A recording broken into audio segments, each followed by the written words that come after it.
तो ऐसे बैनर हटा दिए जाएंगे।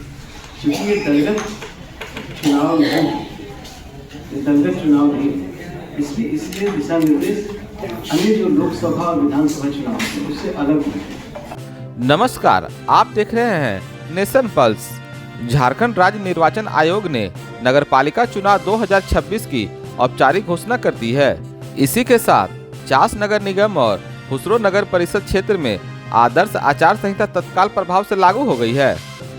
मंगलवार को समाहरणालय सभागार में संवाददाता सम्मेलन के दौरान जिला निर्वाचन पदाधिकारी सह उपायुक्त अजय नाथ झा और पुलिस अधीक्षक हरविंदर सिंह ने चुनाव का पूरा खाका पेश किया। उपायुक्त ने साफ कर दिया है कि प्रशासन निष्पक्ष और शांतिपूर्ण मतदान के लिए पूरी तरह मुस्तैद है। नोट कर लीजिए चुनावी तारीखें। नामांकन की शुरुआत 29 जनवरी से 4 फरवरी तक, स्क्रूटनी 5 फरवरी, नाम वापसी 6 फरवरी, चुनाव चिन्ह का आवंटन 7 फरवरी, सबसे महत्वपूर्ण वोटिंग डे 23 फरवरी सुबह 7 बजे से 5 बजे तक, नतीजे 27 फरवरी। बात करें आंकड़े की तो चास नगर निगम के 35 वार्डों में 1,62,000 से ज्यादा मतदाता अपने मताधिकार का प्रयोग करेंगे।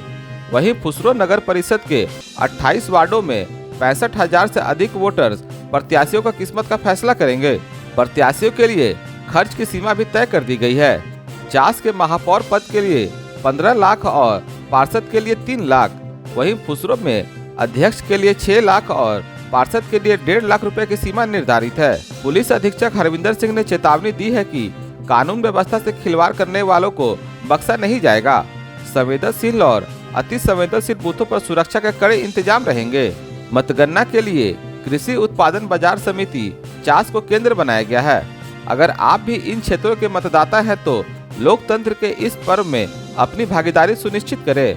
चुनाव से जुड़ी हर अपडेट के लिए जुड़े रहिए हमारे साथ। वीडियो को शेयर करें और अपनी राय कमेंट बॉक्स में जरूर दें। सारी तैयारियां मुकम्मल हैं और पूरी निष्ठा के साथ, पूरी सतर्कता के साथ, बिना किसी त्रुटि के निर्वाचन का कार्य संपन्न कराया जाएगा। कहीं कोई संदेह नहीं है। जिला प्रशासन की पूरी तैयारी है।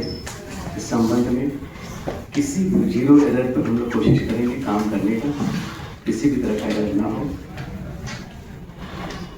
इस क्षेत्र में कल 11 बजे अधिसूचना निर्गत हो जाएगी और कल 11 बजे निर्गत होने के बाद से चुनाव की प्रक्रिया प्रारंभ हो जाएगी। आदर्श आचार संहिता को लेकर कोई कंफ्यूजन नहीं होना चाहिए। आदर्श आचार संहिता आज से ही प्रवृत्त है। आदर्श आचार संहिता वही प्रवृत्त है जहाँ चुनाव हो रहे हैं।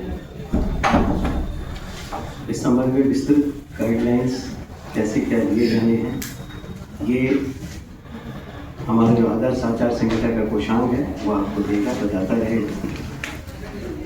एक मीडिया कोषांग भी कार्यरत रहेगा।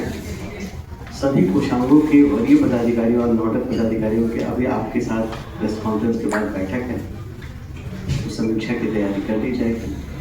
वो कल सुबह से ही सभी कोषांग कार्यरत हो जाएंगे और कार्य करेंगे। इस संबंध में प्रशासन की पूरी तैयारी है। प्रशासन का पूरा पुलिस प्रशासन सहित सभी तैयारी है। आम नागरिकों से जो चुनाव के क्षेत्र में प्रभावित होंगे उनसे विशेष आग्रह है कि वो बिना किसी भय के, बिना किसी लोभ के निर्वाचन में हिस्सा लें और अपना पसंदीदा अभ्यर्थी चुनेंगे। और जो लोग इस चुनाव में भाग लेना चाहते हैं उनमें जो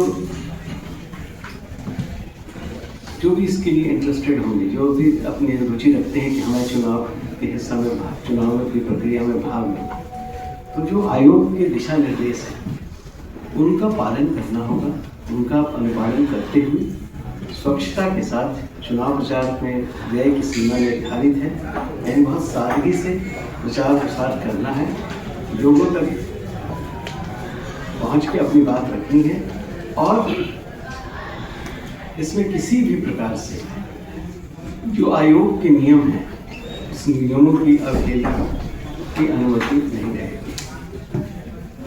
इसमें एक ही चीज़ है अगर कोई ऐसा पोस्टर बैनर लगा हुआ हो, ऐसा कोई पोस्टर बैनर लगा हुआ हो जिस सरकार की कोई योजना का या किस तरह का पोस्टर बैनर लगा हो जो उनको प्रभावित करने की दृष्टि से, तो ऐसे बैनर हटा लिए जाएंगे।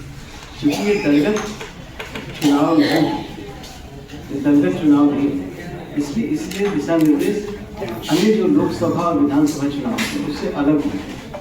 मुझे केवल एक ही चीज़ हुआ है, प्रत्याशी कोई आने वाला है वो अपना प्री वोट के लिए कर रहा है कि मैं भाग लूँगा, मैं हिस्सा लूँगा, इसमें इस कनवासी में कोई आपत्ति नहीं है। लेकिन अगर उनके बोर्ड लगे हुए हैं भावी प्रत्याशी के रूप में और प्रत्याशी के रूप में सामने आते हैं तो व्यय के अंतर्गत उनको बुक करना पड़ेगा। व्यय की सीमा निर्धारित है तो उस व्यय के अंतर्गत ही काम करना होगा।